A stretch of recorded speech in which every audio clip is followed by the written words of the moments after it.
pemerintahan Prabowo Gibran kita sudah dengarkan bersama ada 109 menteri dan wakil menteri dalam Kabinet Merah Putih Prabowo Gibran 2024-2029. Tadi ada 53 menteri yang akan dilantik besok pukul 10 pagi dan ada 56 wakil menteri yang akan dilantik besok sore. Saya ke Mas Burhan lagi. Mas Burhan, 109 artinya yang mengisi totalnya jumlah kabinet. Iya, sebenarnya tidak terlalu mengagetkan ya, karena clue-nya sudah kita bisa lihat waktu Presiden Prabowo itu mengundang audisi dan proses retreat di Hambalang 2 hari. Tetapi kabar baik yang saya bisa rasakan sekarang adalah PD Perjuangan dan Nasdem itu kadernya tidak masuk di dalam kabinet Presiden Prabowo. Itu kabar baik. Karena sebelumnya ada indikasi kuat semua kekuatan partai politik di parlemen diangkut ke dalam. Dan itu akan menihilkan kekuatan penyimbang di parlemen. Nah, setidaknya kita berharap minimal PD Perjuangan, ya, meskipun ada BG di dalam kabinet Presiden Prabowo, tetapi secara formal PD Perjuangan menyatakan bahwa mereka tidak bergabung dalam koalisi pemerintahan, meskipun di parlemen tentu saja mereka mendukung kebijakan yang dianggap baik. Jadi ini positif, termasuk Nasdem. Nasdem juga menurut saya positif, setidaknya kita bisa berharap kalau ada kecewaan atau ketidakpuasan itu ada saluran formal di parlemen. Sebab kalau semua kekuatan berada di dalam, itu pertama mekanisme checks and balance itu sulit untuk bisa kita pastikan. Yang kedua, nah ini studi komparatif nih, negara yang memiliki oposisi atau penyeimbang itu democratic governance lebih baik, economic performance lebih baik. Karena alternatif kebijakan tersedia, koreksi kebijakan tersedia, dan pemerintah akan mendapatkan masukan yang berharga. Nah ini studi komparatif ya. Jadi Pak Prabowo saya kira tidak harus ya untuk mengangkut semua kekuatan ke dalam, karena otomatis akan menutup pintu buat masuknya koreksi kebijakan yang positif.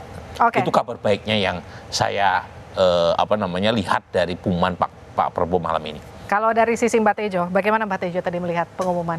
Ya, menurut saya yang nggak ada kadernya di dalam Nasdem, PDIP ada. Begitu. Budi Gunawan, walaupun secara kekaderan tidak representatif PDIP, tapi secara spiritual, ya mungkin ya, secara kosmis mewakili PDIP. Melihat Budi Gunawan, dan jangan-jangan ketika Pramono Anung. Liviana masih bertanya kosmis maksudnya apa? Iya, secara vibrasi semesta gitu. Jadi Pak Pramono Anung ketika datang siang-siang itu bawa utusan khusus dari Bu Mega, jangan-jangan itu. Cuman pertanyaanku, begitu 109 Mbak Teleza, 109 Menteri Wamen, saya langsung kebayang Mercy itu satu kalau nggak salah 2,9 sampai 3 M. Mercy menteri itu, kalau Mercy itu sudah berarti 327. Sekarang harus mobil listrik, Pak. Karena kan harus mendukung lebih mahal lagi. Berarti berapa? Terus di dalam teori evolusi kalau kita baca antropologi, bukan yang gemoy yang langgeng, tapi justru yang gesit, yang kecil. Makanya itu Livi, mamut, gajah yang gede itu, terus dinosaurus punah tapi nyamuk nggak punah. Aku takutnya ini kegedean kayak kabinet dinosaurus yang malah geraknya. Aku takutnya padahal kita menghadapi mungkin ancaman perang Pasifik, laut Selatan, kita berat. Untuk dapat perizinan aja berapa pintu nanti. Bagaimana menghadapi gitu loh. Tapi artinya gini, kita sudah melihat ada 109 menteri dan juga wakil menteri yang akan mengisi kabinet Merah Putih. Lalu kemudian apa? Tapi namanya bagus. Namanya bagus banget. Namanya bagus. Top. Namanya bagus. Dan itu mengingatkan koalisi Merah Putih Pak Prabowo 2014. Iya, dan mengingatkan juga Presiden ke-8 jadi PS8. Iya kan? Simbolnya Pak Prabowo. Tapi sebenarnya gini, Mbak Tejo, kalau kita bicara ini kita sudah menuju ke akhir program kita mengawal pemerintahan Prabowo Gibran. Satu kata kalau melihat pemerintahan Prabowo Gibran, harapan Mbak Tejo 5 tahun ke depan seperti apa? Nanti dijawab saja dah. Bersama kami. Bersama kami masih dalam program mengawal pemerintahan Prabowo Gibran. Saya ke Mas Fahri, jadi apa harapan Anda 5 tahun ke depan pemerintahan Prabowo Gibran?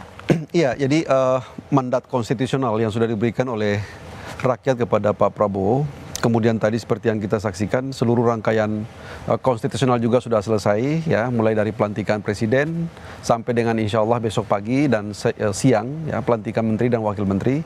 Dengan demikian saya kira argo kekuasaan mulai berputar, mulai berjalan dari besok, ya. Mulai hari ini sebenarnya, karena malam ini kan Pak Prabowo sudah menerima kunjungan tamu-tamu negara sahabat, gitu ya. Dengan demikian kasihlah kesempatan untuk Pak Prabowo bisa merealisir seluruh janji-janjinya, seluruh komitmen politik maupun komitmen moral dengan masyarakat. Ya, ada transaksi moral dengan masyarakat, saya kira kasihlah kesempatan yang baik. Dan tentunya kita akan satu harapan yang besar juga bahwa kabinet yang akan dibentuk besok ini betul-betul bisa mengawal dan bisa mengeksekusi seluruh impian daripada masyarakat dan bangsa Indonesia. Saya kira demikian. Terima kasih. Saya ke Mas Burhan. Iya, saya ingin mengutip Mario Cuomo, ya, Gubernur New York, ketika mengatakan you campaign in poetry, you govern in prose. Wow. Kamu berkampanye dengan puisi, berpidato dengan puisi, seperti yang dilakukan oleh Pak Prabowo tadi siang, ya, berpidato hampir 1 jam setelah dilantik sebagai presiden. Tapi ketika mandat sudah diberikan, Pak Prabowo memerintah dengan prosa, dan di situ mulai muncul komplikasi politik, komplikasi birokrasi, komplikasi anggaran, komplikasi banyak hal yang harus dituntaskan bukan dengan janji, tetapi dengan bukti konkret. Jadi kita tunggu dalam beberapa waktu ke depan, apakah Pak Prabowo mampu untuk memenuhi janjinya. Kita berdoa beliau mampu, dan karenanya kita support, tetapi sekaligus kita kawal, seperti tema Kompas TV, ya, mengawal pemerintahan Prabowo Gibran.